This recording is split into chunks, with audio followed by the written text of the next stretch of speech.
I'm Katie Smith, and this is a masterclass on healing your heart so you can open the doors to true love. I am a love coach and an emotional healing coach, and I specialize in helping women heal their hearts so that they can open up themselves to actually experiencing true soulmate, twin flame, all-encompassing, unconditional, amazing love in their lives. So I will tell you a little bit about me and then we'll get into the class. I got into what I do now as a love coach and emotional healing coach because I experienced deep emotional pain in my relationships since I was a teenager, just having one relationship after another that caused me deep emotional pain. So, and heartbreak and feelings of loss and shame and all of these things. So eventually, a couple of years ago, I think it's been about maybe 3.5 years ago, or about 3 years ago, I got to a place where I had my heart so broken. It was like this huge betrayal that I just decided I had had enough, and I was no longer going to experience relationships like this and put myself into toxic relationships and abusive situations anymore, and that I was going to take control of my life, and I was going to heal my heart, and I was going to do whatever work it took to heal these cycles and heal my heart completely so that I could experience, you know, the love that I've always wanted, the love that I imagined since I was a child. So that's kind of what brought me to this place. The main experience was with my daughter's father, and of course my daughter was like a huge component in why I decided to go on this journey and to heal myself, because I really just did not want her to end up in the same boat that I was in, and if I was continuing that cycle, then I would just put it on her and she would end up in the same place. And I didn't want that for her. I wanted to change things and experience what love really was for me so that I could show her what it meant to be unconditionally loved and in a relationship that was supportive and respectful, and you know, on this foundation of mutual respect and unconditional love. And I knew that the only way I was going to be able to give that to her is if I gave that to myself. So what had happened was her father was, you know, he was a person who struggled. He is a person who struggles. He was badly addicted to drugs. He was cheating on me left and right. And when it finally came to head and kind of blew up, I think I had like these feelings, like I knew that stuff was going on. I knew that, you know, he wasn't around like he should be. I knew that I had the feeling like that he was cheating on me and all these things. But when it finally came to a head and all the lies came out, because they always do, the truth can't be hidden for too long. When everything kind of came out, I suddenly realized like how toxic this relationship was and what an abusive relationship it was, not just because of the betrayal and the lies, but because of there was a lot of verbal abuse and emotional abuse and that sort of stuff. And there was a lot of things that were going on behind the scenes that were betraying and deeply abusive, like on a very deep emotional, psychological level. And so when it finally blew up in my face, I felt ashamed, and I felt like I was just a complete idiot. Like, how could I have not seen this for what it was, and how could I have stayed in this relationship for as long as I did, knowing that like somewhere deep inside that all of these things were going on, and all of that stuff. So what I ended up doing was taking my daughter and leaving him with literally nothing, not a penny to my name, no car, no job, no nothing. Because at the time I was a stay-at-home mom and he was like the financial provider. And I know a lot of women find themselves in that situation, especially if they're in abusive relationships or relationships where there's a lot of control going on, and that person has controlled them to the point where they don't have contact really with the outside world, or they've lost a lot of contact with their family, or these things have happened. And then when they get in a position where they really want to leave, it makes it really hard to do that. And so I really understand how that feels. So luckily, I was able to move back to Colorado. We were living in Texas at the time, and my family lived in Colorado, and I was able to move back to Colorado and move in with my parents.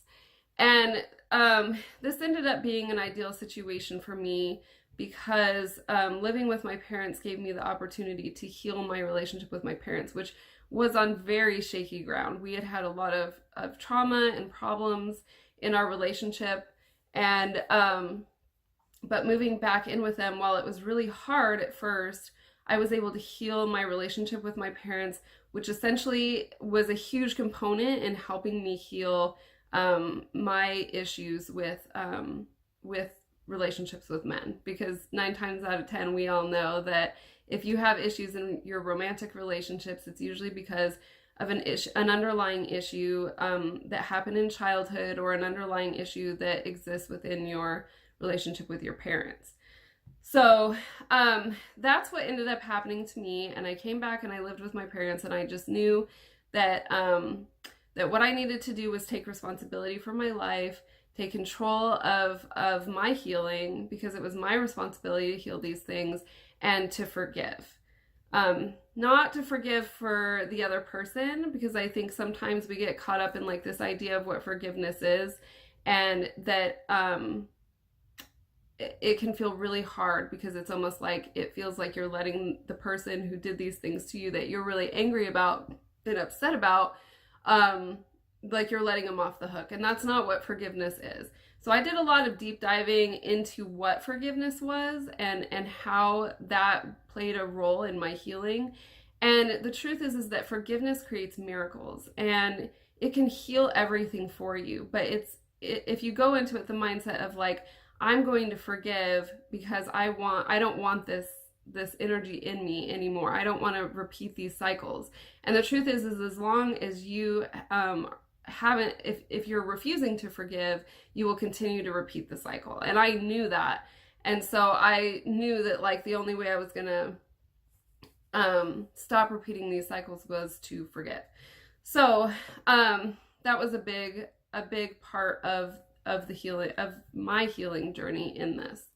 Okay, so that's sort of just like a little backstory for me, and we're gonna get into the masterclass. I'm occasionally gonna look at my notes, because I do have some notes, and so I will be kind of looking down here and there so that I can remember where I'm at instead of going on a tangent, which I will do occasionally. So the first thing that is vitally important into healing your heart is to have a safe space to do that. If we do not feel safe in our home, we will not feel safe enough to express our emotions or to fully tap into what we're feeling. And that's a huge vital part of healing your heart. If you cannot address your emotions and be completely honest with yourself, then that really like stops the healing process like before it even gets started. So one of the first things that I did in the effort to take responsibility for my healing was I created sacred space in my home. And like I said, at the time I was living with my parents.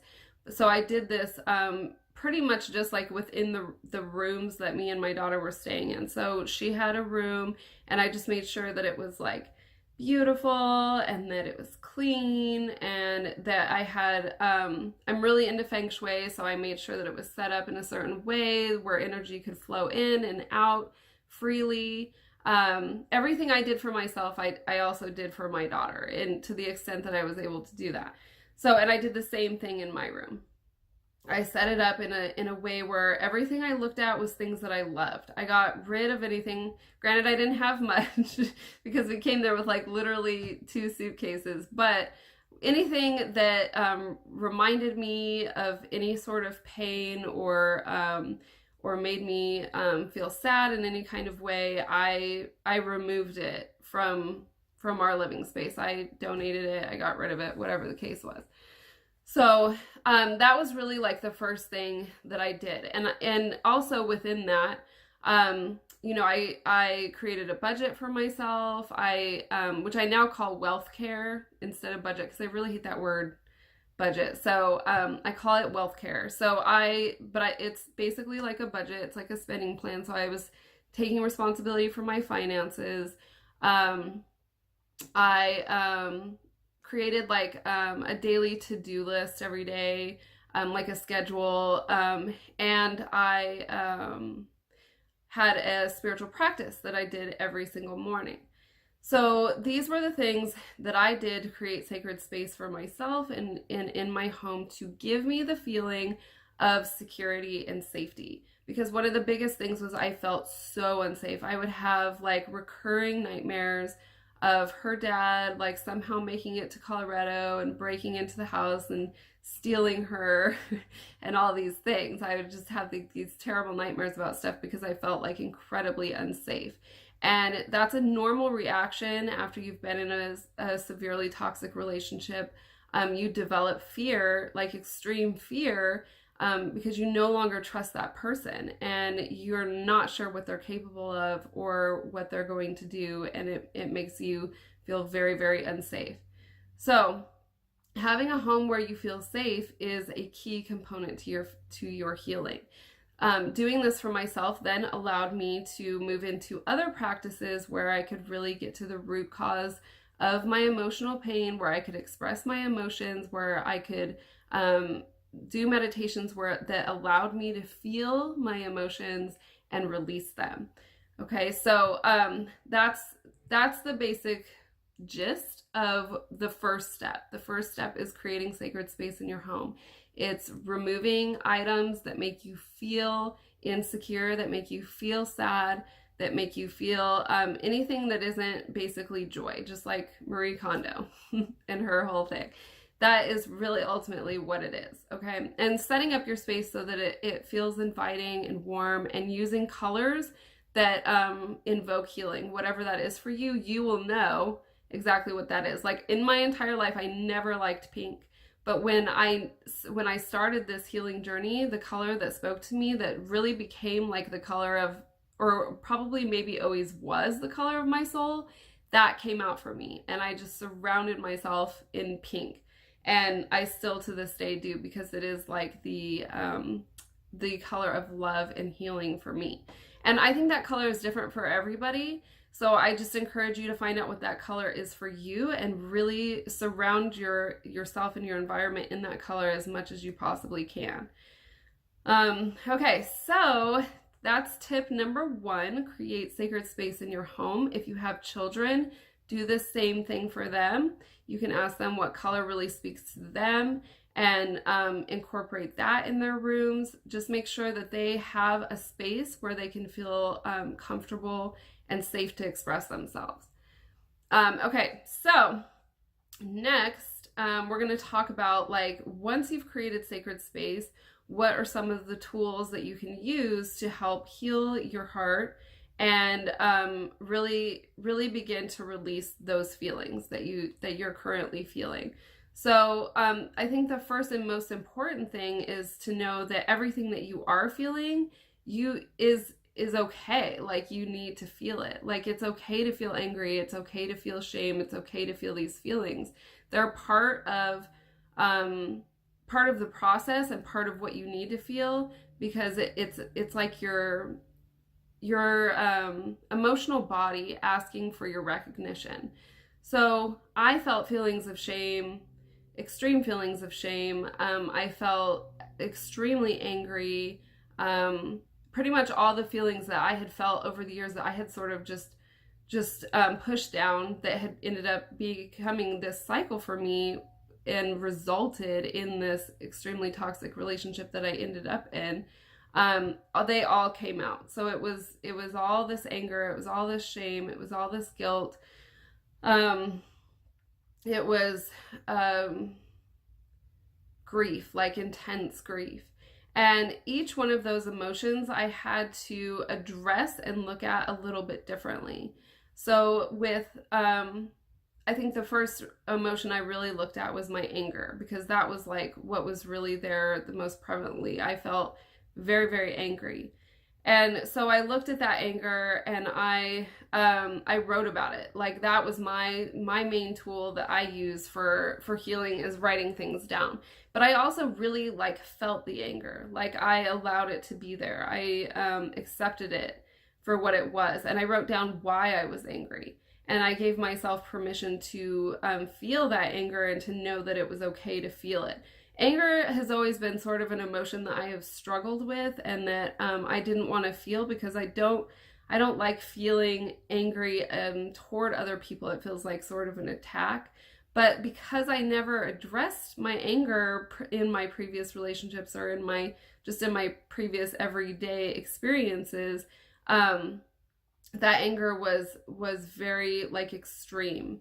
And so at the point when I finally was ready to address that and heal that, what I did is I just wrote down why I was angry, and gave myself permission to feel that anger.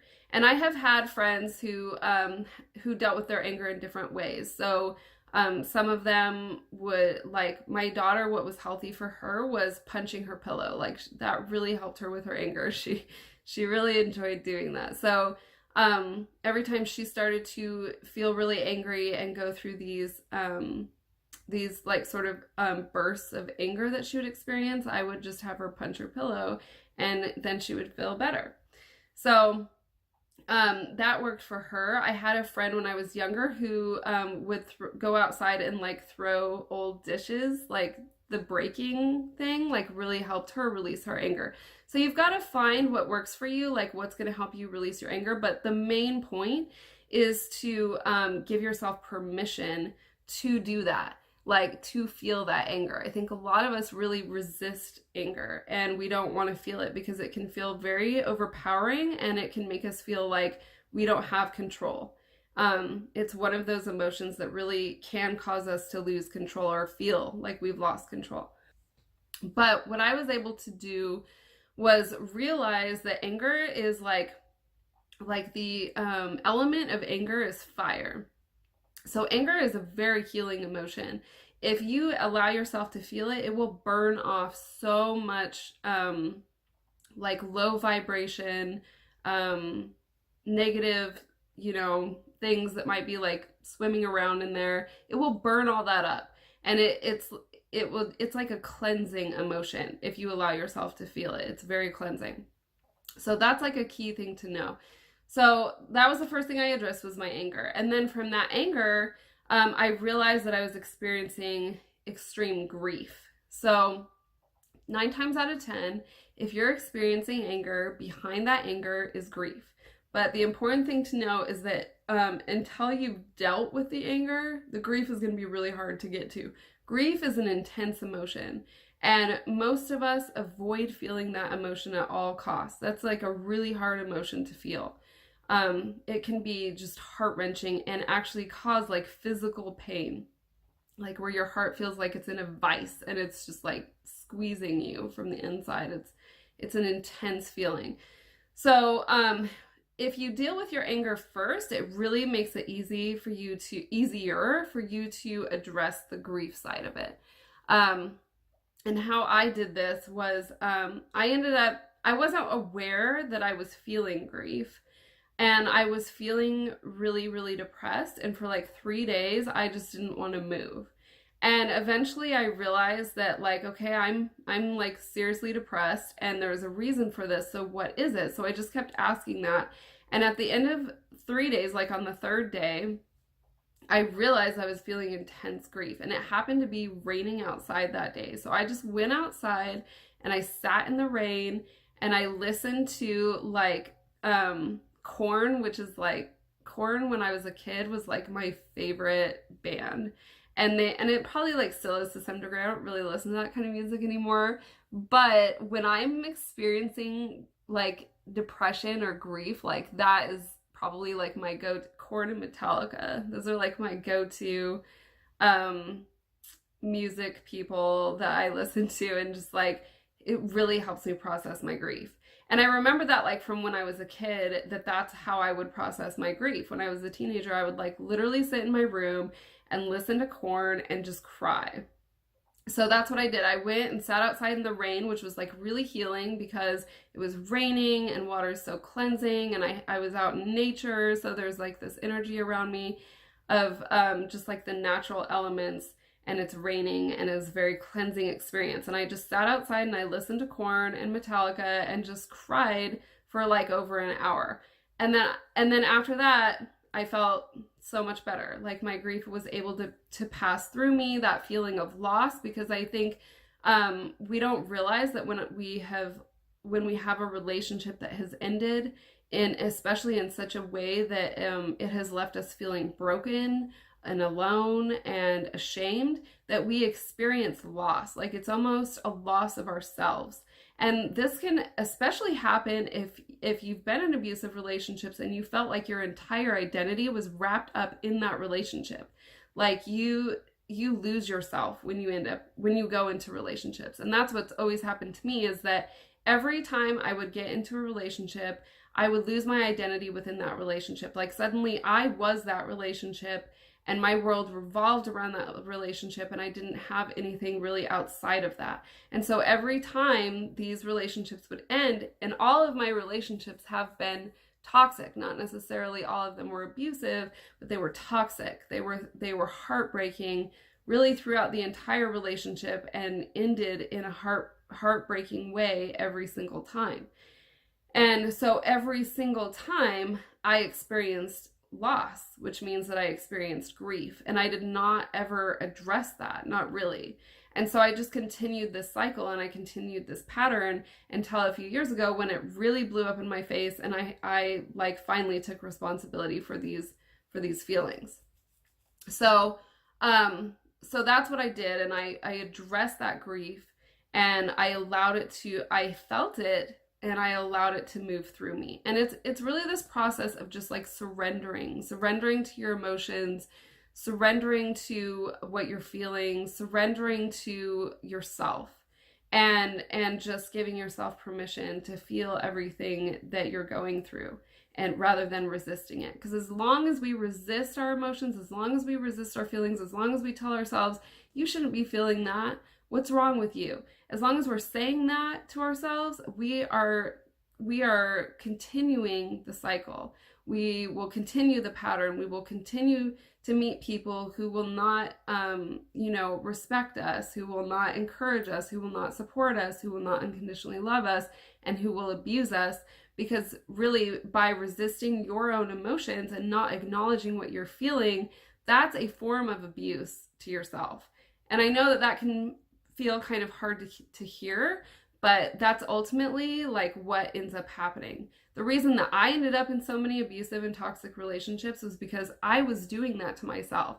I would have never ended up in those relationships if I was acknowledging my feelings, if I was taking care of myself, if I was discovering who I was and understanding like my identity outside of a relationship.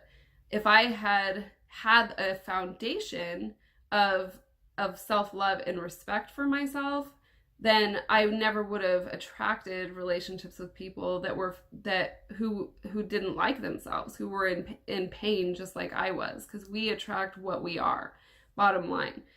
So that was another thing that I had to really take responsibility for, is like my part in how all this happened, because I had so many relationships that were toxic and abusive that I was like the only common denominator. And I had to really look at that and get like really honest with myself about like, why does this keep happening to me? Why do I keep repeating this? And why am, I the only, common denominator in this equation? So that was a big realization for me, and it didn't really hurt as bad as I thought that it would. It actually like made me feel extremely empowered. Like, well, if I created this, that means that I can change it.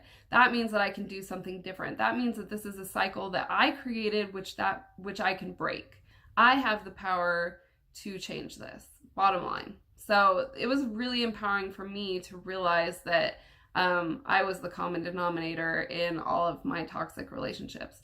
And that also, like, you know, I was putting out a lot of toxic energy. Like, I was, you know, saying things that were hurtful and doing things that were hurtful, not only to the other person, but like to myself on a constant basis. And that really helped me too, because it helped me see that, it helped me get out of that victim mindset and stop seeing like the other person as a villain and I'm the victim, because being in that place can be really dangerous. It can be really dangerous to be in a place where you see the other person as a villain who's out to get you, because number one, that is separation. And separation is the foundation for all suffering. When we separate ourselves from another person, we're either saying that they're worse than us or they're better than us. And that leaves us in a bad position, because either we're towering over somebody or we're way down here and we're small and we're underneath them. And neither way that you look at that is that going to be healthy for you or the other person. And I really didn't want to I didn't want to have that fear towards my daughter's father, and I didn't want to look at him as being this big scary villain. And I did, like I quite honestly did for like a long time, but I didn't want to see it that way. I wanted to see it for what it really was.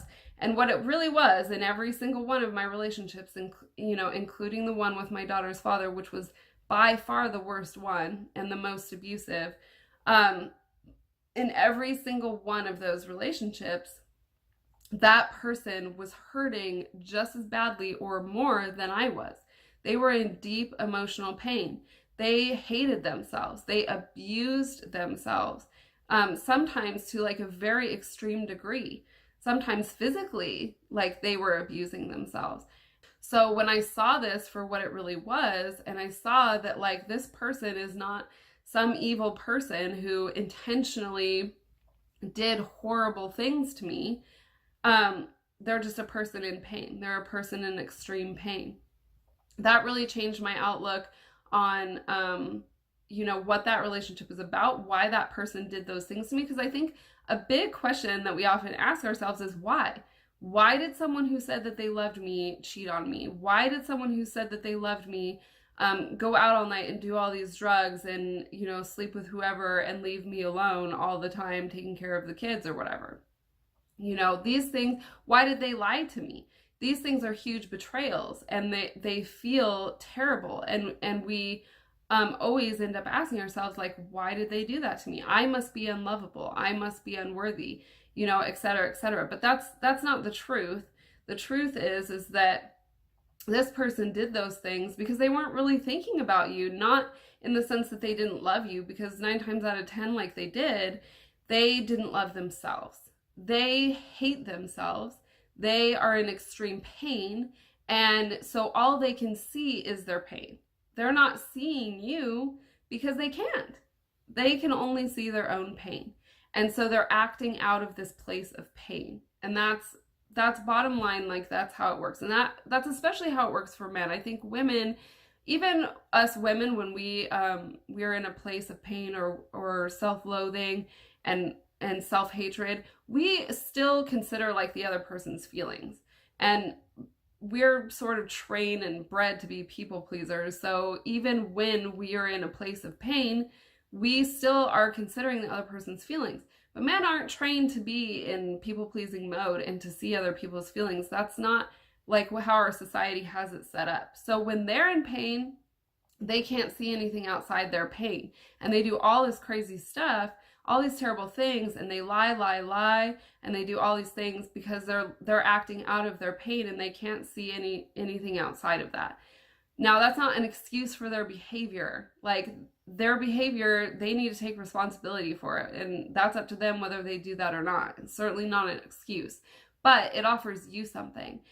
Seeing it from that perspective offers you the ability to be compassionate, offers you the ability to understand why they did what they did, rather than taking it as a hit to your self-esteem and being like, I'm unlovable and that's why this person did these things.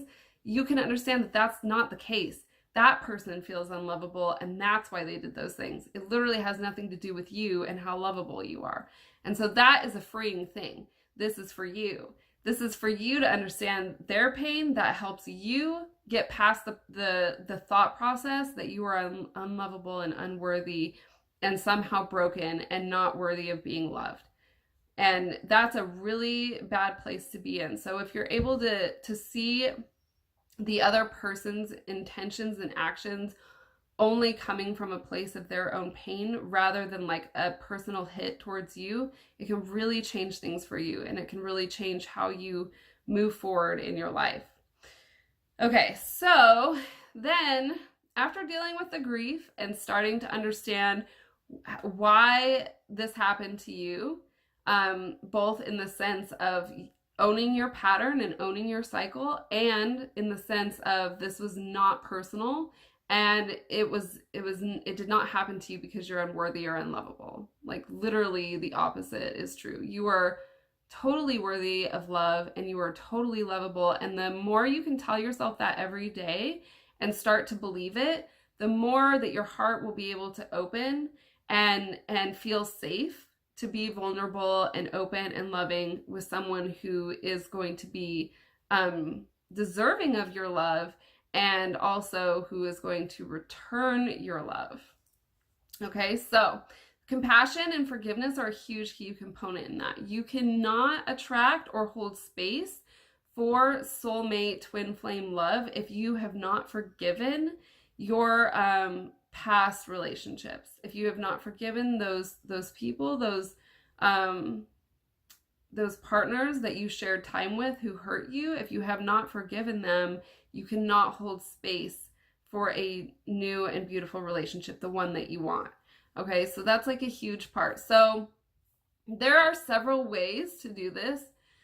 Forgiveness is a process. I still have to check in with myself and forgive all the time, like probably at least once a week, maybe more depending on the week, because it's a process. It's not something that just happens over time. And especially if the wound is deep, you're gonna continually have feelings come up where you recognize that you're gonna have to forgive again. But the key thing to remember is that forgiveness releases you, forgiveness gives you freedom, and forgiveness creates miracles. Bottom line, I've seen it firsthand. So, for example, I had to forgive my parents. I had to do a lot of work around, okay, all my cycles and all of these things that have happened to me, these patterns that I have, they started when I was a child, and they started in my relationship with my parents. And there was a lot of resentment and bitterness that I was holding on to toward my parents around that. So I had to forgive my parents so that I could, heal that relationship and open the doors to like the love that I really wanted. And in doing that, in healing that relationship and forgiving my parents and really starting to see them from like a compassionate point of view and recognizing that like they literally did the best with what they had. Like they only did what they knew. They are in pain too. They experienced their own pain and traumas that they were unable to work through. And they just did the best with what they had, bottom line. And when I really started to understand that, and I really started to forgive them, my relationship with my parents has completely changed, like in such a short period of time. That first year was really hard. There was a lot of arguing. There was a lot of stuff going on that was really, really hard for everybody. But as I forgave more and more and more, and as I started seeing them like in a very compassionate point of view, everything in our relationship changed. To this day, we don't argue. I don't think we've had an argument in a year. And we love on each other. We do things together. We just have this like beautiful, amazing relationship. We understand each other. We do not have the same values or belief systems. My parents are like highly religious. They believe a very strict and certain kind of way. And they would choose to raise my daughter differently than I am. But we get along. Despite that, we have this beautiful relationship, and it was healed by forgiveness. It was healed by me taking responsibility for the way I saw my parents and choosing to give them compassion and forgiveness that healed me It healed my patterns, it healed my cycles, and it healed my relationship with my parents, where I was able to have literally the best relationship with them I have ever had in my entire life. So I know through personal experience that forgiveness creates miracles. It creates connection. It gives you exactly what you want. And what we all want is to feel connected. And what we all want is to experience love that is unconditional and that is based in mutual respect and support and encouragement. We don't want to feel like a burden to other people. We don't want to feel like they just put up with us. We don't want to feel broken, just walking around the world lost and broken. And so one of the best ways you can do that is to heal childhood trauma, is to heal your relationship with your parents. Even if you don't talk to them and like there's a good reason why you don't. I'm not saying that you have to like have this direct relationship with them, but in your heart, in your energy, you've got to forgive them. That's like a huge, huge component in being able to heal your heart and get the very thing that you want to have. Okay, so, and we're going to get into that. Let me give you some tools on forgiveness. Okay, so one of the first tools I learned, this one can be pretty intense. I've done this many times with many people. I think I learned this like about 7 years ago. It was from Edwene Gaines. So I don't know if you've heard of her. She's like a spiritual teacher. She's older. She's really funny. So she has this technique that she uses for forgiveness. And it's based on the Bible, when Jesus said, someone asked Jesus, how long does it take to forgive? And Jesus said 70 times 7. So Edwene Gaines decided that that meant that you write down 35 times in the morning and 35 times at night, I forgive whoever, or I completely forgive whoever, like their name. Okay, so she says you start with yourself first. I completely forgive myself, or I completely forgive you, Katie. Okay, so like you would write that down 35 times in the morning, 35 times at night for 7 days. Then you always start with yourself, always, because self-forgiveness really is like the most important part. And with any tool, any forgiveness tool that you end up using, you should always start with self-forgiveness and end with self-forgiveness. Okay, so I did that with myself, and then I went through like a list of people, like my parents and whoever, okay? And I started that 7 years ago. So I did the same thing a couple years, like 3 years ago, whenever my relationship with my daughter's father blew up and we moved. I was like, oh, I have to forgive. I tried to start it like too early, like I really did. Sometimes like you've got to work through your anger and your grief before you can start the forgiveness process. And I really want to make that point clear, because you're just going to frustrate yourself and continue a lot of negative emotional cycles if you try to forgive before you're ready. And I really did. I really wanted to push the forgiveness thing because I just wanted that energy out of me so bad. Like I wanted that hatred out of me so bad. And it didn't work because I just wasn't ready for it. But that's okay. I figured it out. But I just want to make that clear. Like, deal with your anger and your grief first before you try to start the forgiveness process. And start on that compassionate point of view too, because that will really help in the forgiveness process. So that's option number 1. You can start the forgiveness process with the 70 times 7. You write it out 35 times in the morning. I completely forgive, name, and you start with yourself first, okay? That's pretty in-depth. It takes a lot of work. If you are 100% committed to forgiving, this is an amazing way to do this. It really does work. It really has healing powers. It's awesome. I've used it a bunch of times over the years, and it has magical powers. Well, I don't know if they're magical, but they're miraculous. Let's say that. Okay, so another tool that I use is like a forgiveness meditation, okay? This one's much easier to do. It's probably the best way to start. I tend to be really intense with my processes, so I always like to do like the hardest, most intense thing possible. And if you're like that, then go for it. Do the work, because I promise you're going to reap the benefits. But it doesn't have to be hard. You can do the easier stuff, and it still gives you the same results. So like a forgiveness meditation would be sitting or lying down on your bed. You close your eyes And again, you always start with yourself in forgiveness. So you would imagine yourself and you would see yourself as you are, as you're feeling, okay? And you would send the energy of compassion and love to yourself. And you can see this as like a color, like maybe it's pink light, or it's white light, or it's golden light, or whatever color it is. You just sit there and you envision yourself and you surround yourself in compassionate light and compassionate love. And you're sending that love to yourself, okay? Now, once you've done that, then you can call to your mind the person that you feel called to forgive, that you feel ready to forgive, okay? And you may not feel 100% ready, but you feel in your heart like you need to do this, okay?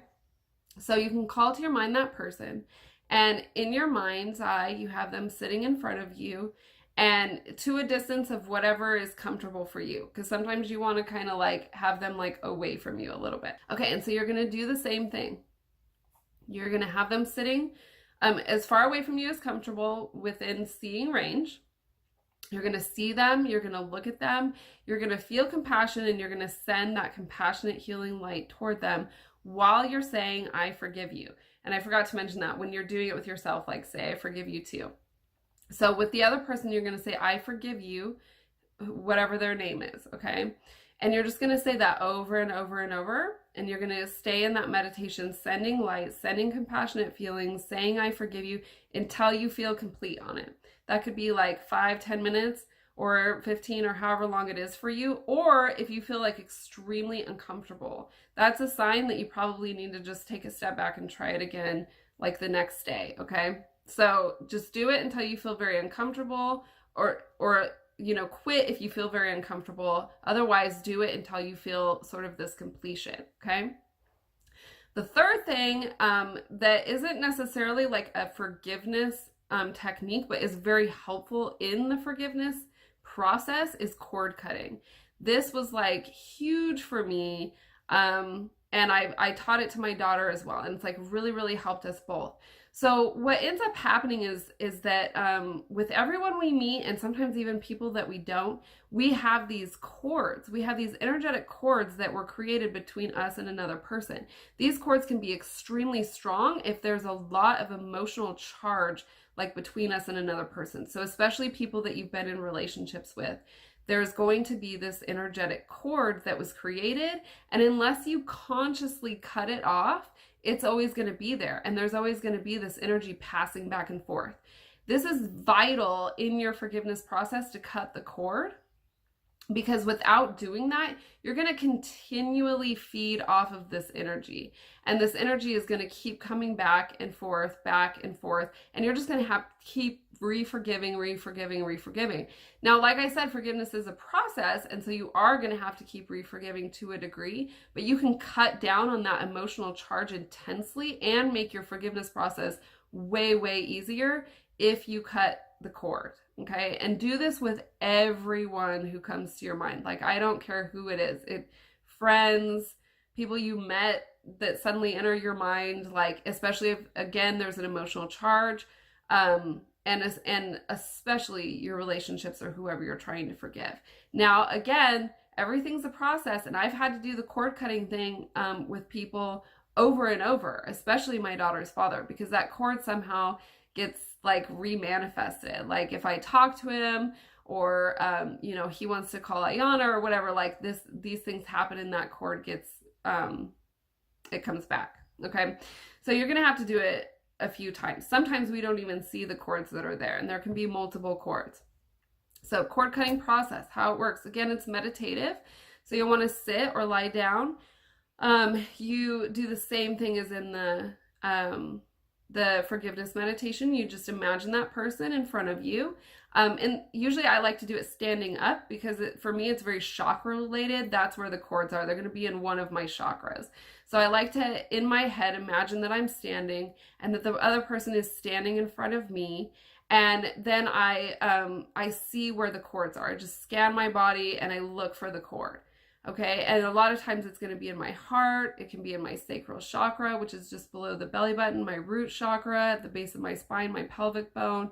et cetera, et cetera. It could be anywhere. So you're just going to scan it and allow your intuition to show you where that cord is. And you're going to see it. It's sort of like this, I don't know. It's just it's a cord. It'll look however it looks to you. For me, it looks like a light cord, but it's filled with black speckly stuff. And it's like between me and the other person. I'll just immediately see it. So you see the cord or cords, because again, there can definitely be more than one.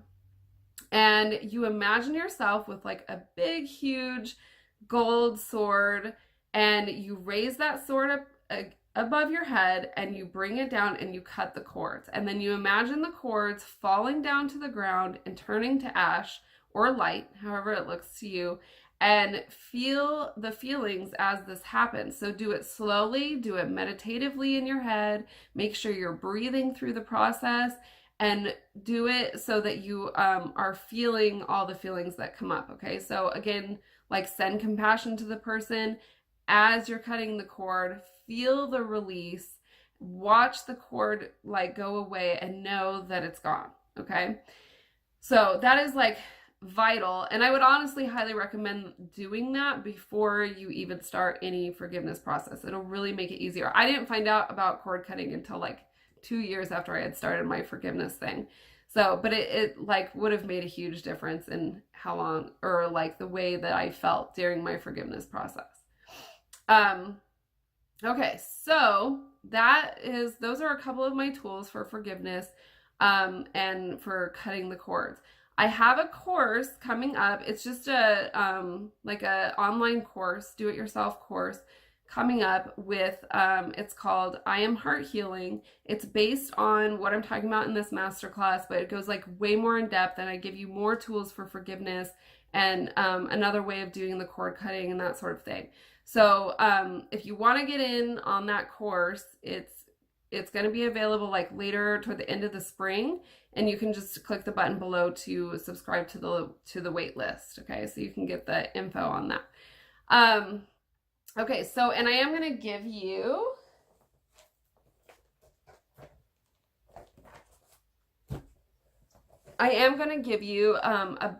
a few of the tools that I go over in the course, one of those being the cord cutting thing. But in the course, I have several journaling prompts. That's kind of what the course is based around, is I give you journaling prompts that help you discover what your patterns and cycles are, because a lot of times we don't know. And one of the hugest things that I did was I wrote down every relationship that I've ever had, and I looked for the pattern. And there was like this distinct pattern. Like I knew it was there, but I never was able to see it until I wrote it down. And I wrote down like all the different things that happened in each one of my relationships, because they all seem to vary in toxicity and abuse. And so I wrote down every single one of them and how I felt and what occurred in those relationships. And I was able to see the pattern, like exactly how it happened. And I was able to trace it all the way back to my childhood and events that took place in my childhood and how I was playing those out in my relationships. It was like profoundly amazing. So that's kind of what this course is based on, is that work that I did, because not even a year after I did that work and I found those patterns and I started healing it, not even a year later, the love of my life, like twin flame, soulmate, I am so deeply in love with this person, connected with me. Like maybe it was like 8 months after I did this work. It was not long. It might have been a year, but I don't think it was. So I truly believe in this work. Like I know that this work opens the door for what you want to experience. And I got what I wanted to experience. And what I wanted to experience, and I'm like a huge romantic, what I wanted to experience was like sacred union. I wanted that beautiful sacred connection. I've always wanted that. I wanted to just be like deeply, passionately in love with another person. And I've never really felt like that. I did with my first love when I was a teenager. I felt like that way, sort of. It's nothing. I thought that relationship was like the end all be all. but it's nothing compared to what I have now, to what I have been able to bring into my life now, because I chose to heal these patterns, and I chose to look at them, and I chose to do the work to find out why I kept attracting relationships that were just toxic and harsh and just made me feel terrible about myself all the time. So that's what this course is about. And it's all the work that I did on that. It's literally like finding out what you value, finding out what you want, defining sacred union for yourself. What does that look like to you? What does that feel like to you? What is that person that you want to be with? Who is he, like, or she? Like, what do they possess? What are their characteristics? You know what I mean? So I did all of that, but the main, I think, like, most important part was really looking at those patterns and really like seeing them for what they were and where they came from, because that's like taking responsibility and taking control of, oh, this came from my childhood and I'm just repeating this. That's all I've been doing all these years. I've just been repeating this. So how can I heal this and move forward so and learn from it so that I no longer repeat it? So that was like the big one. So, I'm going to give you one of the journaling prompts from the course. And I really encourage you, like, there's a workbook that goes with this, this masterclass. It has a morning spiritual practice in it, for each day of the week. It's the exact morning spiritual practice that I used, every day for like the first 2 years during my healing process. I did this morning practice every day. It's healing, and it connects you to source, to your creator, to spirit, to God, however you want to, label that. But it's powerful. So that's in the workbook. And then the journal prompt will be in the workbook that I'm going to give you right now. And I just really encourage you to do that work. I really encourage you to go through that workbook, print out the pages that are printable, and do that work. It will change everything for you. And then when all of a sudden you meet the love of your life, like, for real, email me and let me know, because I want to know. All right, so here's the journaling prompt. In what ways have I felt betrayed in my relationships? And I want you to take into account all of your relationships since childhood, including your parents. Start with that. In what ways did I feel betrayed by my parents when I was a child? In what ways did my high school boyfriend betray me?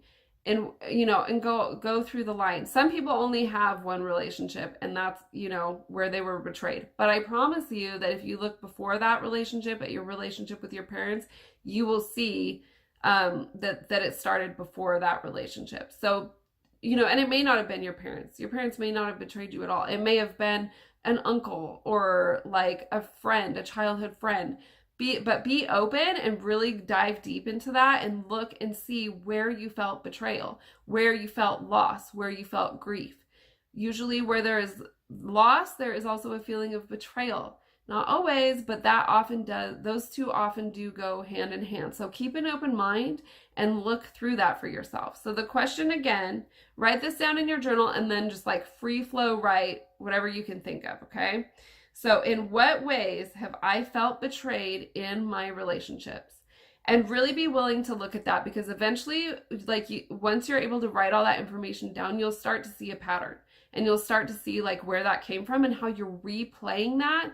In that betrayal, you're replaying it over and over and over in your life in various ways. And it usually stems back to like an initial betrayal or initial pain in your childhood.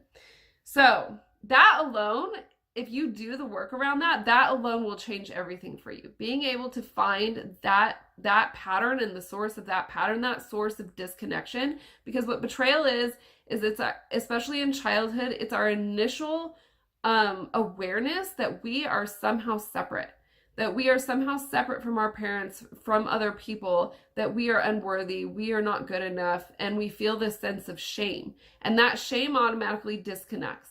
And then the moment we feel disconnected, we just play out that disconnection and that that feeling of separation for the rest of our lives. That's just what we keep doing. And our ego gets a hold of it and tries to protect us, and we end up in all this self-sabotage, and it just keeps going and snowballing until it's like this huge blowout thing. If you can go back to the source of that pain and that initial feeling of separation, then you can heal that and recognize that you're not separate, that you have the ability to fully connect with everyone, and that you are always connected to everyone. We are always connected whether we realize it or not. And that's like the key thing to remind yourself of and to continually work towards, is to continually work towards connection and being open to connection, because that's how you're going to get like the love that you want to experience in your life, because love is connection. It's true, deep, beautiful, intimate connection. And it's, you know, it's like that feeling that you experience if you have children.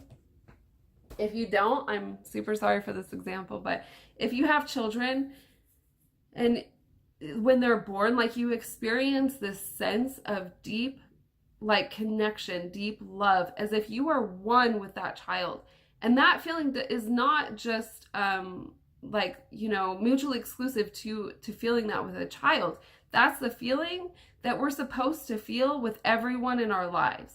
That is what real love is. It's that deep, beautiful connection, and always feeling that connection, or at least always working toward feeling that connection and making that the main goal. Okay. And that's the main goal of this class. Like, I really want you to feel that in your life. Like, I really want you to be able to heal, you know, your heart, and to be able to, embrace your soul and the desires of your soul, and feel that connection in your life. There's nothing else like it. It's a beautiful, amazing experience. And that's what I want for everybody. And that's why I'm teaching this class. And that's why I'm creating this course, because I want people to feel that connection. I think it's like vital, and it's literally the only thing that I've ever wanted in my life. And that being said, I'll give you one last tip. That connection starts with you. You've got to be connected to yourself in order to feel that deep, intimate connection with other people. You've got to be willing to build a relationship with yourself. And part of building that relationship with yourself is having a relationship with God, source, spirit, whatever you want to call it, but having that relationship with like your spirit, who you are inherently. And so that's why I put my my spiritual practice in the workbook that you can download below this video, because I want to give everybody the opportunity. And of course, you can make up your own spiritual practice. Like, I'm not saying you have to do mine. I just know it's like a good starting place. So I want to give everybody that opportunity to discover for themselves like a deep spiritual connection. Because when you have the deep spiritual connection, then you start to see and experience more connection outside of yourself. But it has to start within you first. You have to be willing to connect with yourself first in order to experience connection with others, and in relationships, and with your children, and with your parents, or whoever. But it starts with you. And that's where you build the foundation, is within yourself. But I truly believe that that it's not a true, real foundation until you've like embraced your spiritual connection and your connection with your creator. So that, if anything you take away from this masterclass, it would be that. Build the connection with yourself first. Then you can't lose on anything. You can't be hurt on anything, like to the degree that you have. Because you have a foundation, you have a starting place, you have a relationship with yourself, you understand yourself. That is vital in having a relationship with another person, because then you know your triggers. And when that other person triggers you, that you choose to be in a relationship with, you can come back to yourself and have the conversation with yourself before you explode on them, or before you self-sabotage, because you have a foundation and a place to start with. And that makes your relationships with others more beautiful, more intimate, more connected, more open. Those walls aren't there anymore because you've taken them down and used them to build a foundation for yourself. So I'm sending you all beautiful love. Be sure to sign up for the masterclass, this is the masterclass. Be sure to sign up for the course. The waiting list is below this, or unless it's already up and ready to go, there will be a button, buy the course. you can get the course. If you get on the waiting list now, you will get the course for like, I don't know, 50% off or something. It'll only be $11. It's normally like $47. So get the course, sign up on the waiting list. And if you're interested in working with me on a one-on-one level, please don't hesitate to email me and we can talk about it and see if we're a good fit. So my email is on the contact page, but I'll give it to you here. It's hello, HELLO, at sacredspacewithkatie.com. All right, I'm sending you all love. I love you so much. Thank you so much for watching this masterclass, and I hope that it served you today. Don't forget to download your workbook underneath this video so you have all the tools at your fingertips that you need to continue your beautiful, amazing healing journey. All right, bye-bye.